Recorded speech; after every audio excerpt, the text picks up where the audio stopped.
Hi, NASC. My name is Sabrina Richards. I'm your president. I'm super excited to introduce our next episode of Let's Talk Tuesday, this time talking about the DACA program in the United States of America. And I'm going to let our speaker introduce himself. His name is Mr. Ramirez. You have the floor. Hi, my name is Jose. I'm not sure how to introduce myself, but I'm a math teacher here in Washoe County. I'm a math teacher, actually. I teach at Sparks High School. I've been here since I was probably 12, over half of my life, and I've been here since then. I went to North Valleys, by the way. So my name is Bryanna, and I am 4A1 Vice President. My name is Luis. I am one of the state co-chairs, and I'm super excited to be doing this today. Why is it important for high school students to understand DACA? I think it's super important for students to know about DACA just because the simple fact that a lot of people actually don't know much about the program. There's a lot of misconceptions and a lot of stereotypes that comes with it, and a lot of misinformation out there. So I truly believe that it's super important for people to know about it, because we don't want to be, we don't want to be stereotyped with those misconceptions that there exist, which there's a lot of them. In addition, I think if more people knew about it, more people would support it. I completely agree with Mr. Ramirez. There's a lot of misinformation, like he said, like they think we're shielding criminals, people who want to come here and do harm. But in reality, when you look into what you need to do to become a dreamer, you have to be in school. You have to have a clean criminal record. You have to be a good citizen, and that's what they are. They're people who live here who just want a better life and they don't pose a threat to national security or anything like that. So I think it's important to lead with that and then go on with the conversations, because a lot of people generalize it and try to say that it's only bad people who are breaking the law and we want to shield them. What about our citizens? But in reality, we're shielding people who are citizens, who have been here since as early as 6 years old, and they just want a better future. To add on to that, if DACA actually stands for Deferred Action for Childhood Arrivals. So that's, if you may not know, that's what it stands for. So I concur with everything that's been said. I think so often, I just put myself in the shoes of, I try to understand what it's like to come from a different country. I'm not from that background, but having empathy for it, I understand that I wouldn't want to sprout my life at 6, 16, 36. Once you're in a comfortable place and you're a good citizen, you're providing for your community, I think keep helping America is what I would think. How has DACA currently affected students, and how their climate, how everything has been going on? I think that as of right now, we're pretty vulnerable. We just don't really know what's going on. And I mean, for the past years, I mean, that's how it's always been in terms of that. I mean, we do have our working permits still. We still have the ability to remain here legally. We can still buy our houses, our cars. We can still kind of live a normal life. But as of right now, I myself feel like I'm on a limbo, in a consistent, I'm not sure what's going to happen tomorrow. We still feel that security of having that permit, but for a lot of us, but actually for a lot of people, that permit was expired this year. So for those people, they kind of run out of options, because it's from my understanding at the moment, the whole application process is just frozen. Those of us that still have a year left, we're kind of stressed. I mean, myself, I'm kind of stressed into what am I going to do next year when my day comes and nothing is resolved yet. Going off of what you had said, what stuck out to me was the uncertainty of it. I think even a more, not even global, but just uncertainty is just so in everyone's life right now. And I think that fear it's prevalent, whether it's with the pandemic or whether it's for students. Are we going back to school? How's an online thing going to work? So I think that fear of uncertainty is definitely something that's understandable to all people right now, and sympathize with that. I think it's super scary because especially high school students, we have a lot on our plate already. So we have tests, midterms, and if you're a senior, you have applying to college or, researching your colleges. And when you're going through that process, it's a lot of where am I going to be in 4 years? And for dreamers right now, it's like, where are you going to be in 4 years? I have a lot of undocumented family members, dreamers, and it's a really serious question. Like, should I even buy a house because I don't know if I'm going to be here in 30 years, And all of these questions just, people ask these questions every day, and I think it's important for us to be there for them, especially if they're family members or friends. But, on top of writing their college essays, they might even be writing an essay for a judge for their removal hearing. It's super scary, and it's things that a lot of us as citizens don't go through. So I think it's important to be there for them and sympathize with them. Yeah, adding on to that, I really like, that was a great point. I think it's just like an empty, like a bottomless pit. Like, you don't know what's going to happen. You don't know if you're going to be fine the next day. Like, and all these things going on, pandemic. And then on top of that, you have to worry about your DACA and if you're going to be okay. Like, it's just like something that is so big and it's really important. And support is number one. We need to support them through everything and help them because they want to make a better life too. They want to be successful, just like we all do. And I think that they right now need a lot of support. And I feel like this issue is more of a compassion issue. So even though there's lawyers who have found it that it wasn't unconstitutional, I think a majority of the support comes from if I put myself in their shoes, how would I be reacting? How would I be thinking right now? So it's a lot of putting yourself in these people's shoes and, reevaluating where you are. Yeah, adding on to that, it's not a political issue. It's a human's right. It's human right. Yeah, and I also wanted to kind of bring up something that kind of reminded me right now that just kind of came up to my head. The fear that a lot of people, the fear that a lot of people have right now because nothing's for sure at the moment. And like Luis was saying, like, should I buy that house? Should I apply for college? Should I do this? And that's one of the fears that I had when I first applied. Like, even a few years ago, should I go for my master? Because you know what, that's pretty expensive. So should I be saving that money to, for in case something bad happens to me and I have to go back to a country that I don't really know anything else about anymore? Or should I just going forward and investing in my future and doing what a normal citizen would do? So I think in terms of that, like, a lot of people are afraid and it's understandable, but at the same time, it's like, you can't stop your life. You can't stop living your life just because you're afraid. Like, we're always going to be afraid. There's always going to be a barrier. There's always going to be something that it's going to stop you from doing what you want. And there's no paper that it's going to tell you, yes, do it or don't do it, regardless of your status. I mean, this is why it's the American dream. You're here to make those dreams come true, and you can do it. So you shouldn't be stopping your life because you're afraid, but it's also understandable. Like, where am I going to be tomorrow?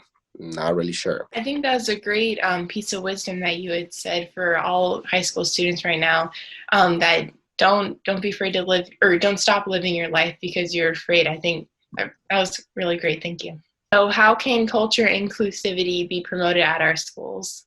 I would say creating events that celebrate diversity. So for our school, we do a multicultural, before the pandemic, but we would sell foods of all over the world. So clubs it was a great opportunity for them to fundraise, but a great way to highlight their culture. So we would have Filipino clubs selling Filipino food. We would have French clubs selling, French food, crepes, if that, and Polynesian dance clubs, Southern Polynesian, just all of these different clubs celebrating their diversity, as well as Black Student Union, Hispanic Student Union, selling food that, celebrates their culture. And inside of the school, we hang flags from all over the world. And people love seeing, oh my God, that's my country, that's my country. And it's so beautiful to see people coming together in one place, because even though there's a lot of division right now, we are all, united in some way. And it's beautiful to highlight that, where we have one place where we could all highlight our differences, but as well as our similarities. Yeah, I really like that. Adding on to that, I think just like basically just having respect and just making sure to keep an open mind to everything.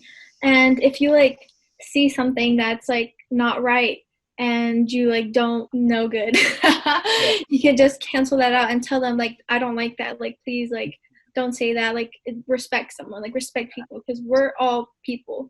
And so we all deserve to be treated with kindness. So I think that's really, really important. Definitely. That was a really good point. And like, you need to educate people if they don't understand a culture, or even if they don't understand that it's wrong for them to be doing, something or saying something. It's important to have these conversations with family members, peers at school. That was a really good point. Yeah, like right now it's a time for us to learn, a time for us to unite, be together. And so right now is really, really important. So a common theme, like between all of these Let's Talk Tuesdays we've had in the past, we had a few different topics so far, and I just feel like it's always just comes back to like love with your heart, love with your soul and mind, everyone in your life, even people you don't know. I think it does come down to that. And when Luis was talking, like transferring his idea, I thought it was brilliant, the multicultural event to like 2020, I guess. It could almost be like maybe every Friday each club like promotes a documentary or like a film, and like they try to watch it on like Google Meets or something like that.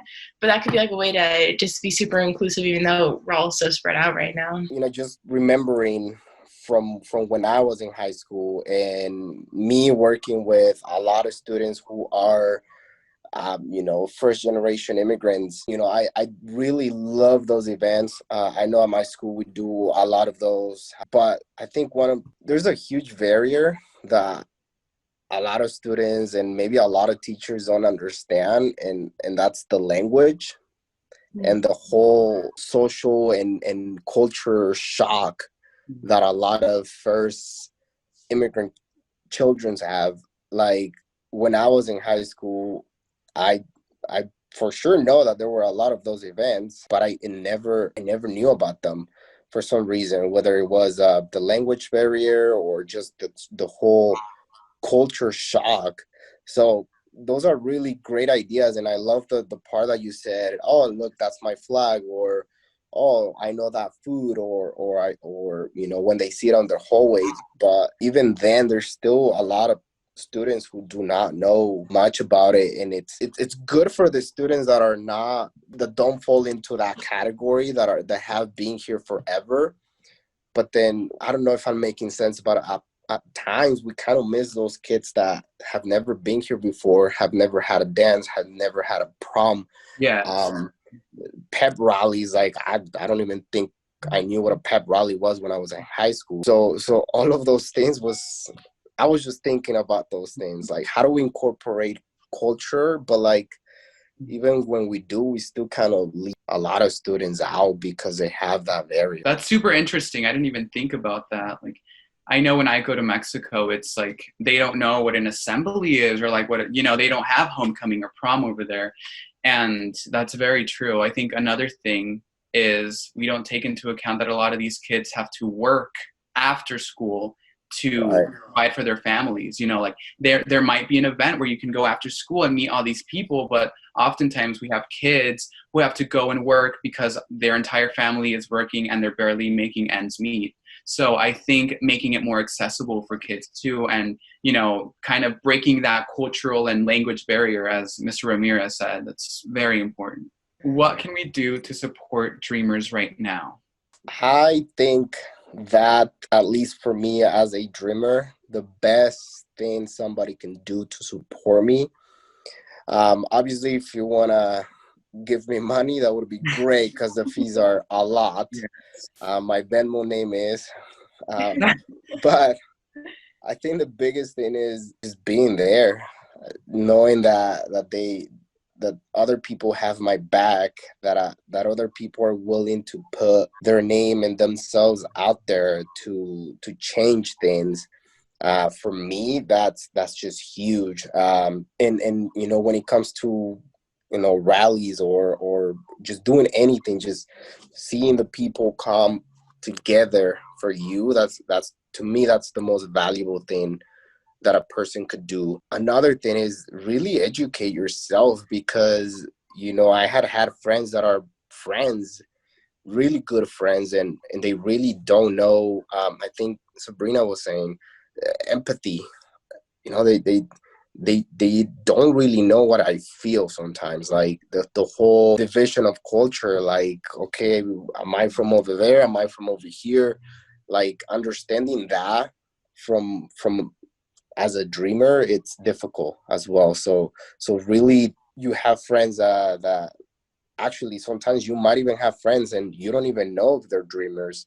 So really, talking about it and learning that they're dreamers, and not only that, but really understanding what does that mean to that person. Like, I remember the first time I was able to get a license, I was about maybe 20 years old. By then, all of my friends had already a permit or a license, and I was so excited. I didn't even have my license yet. I just had that little paper.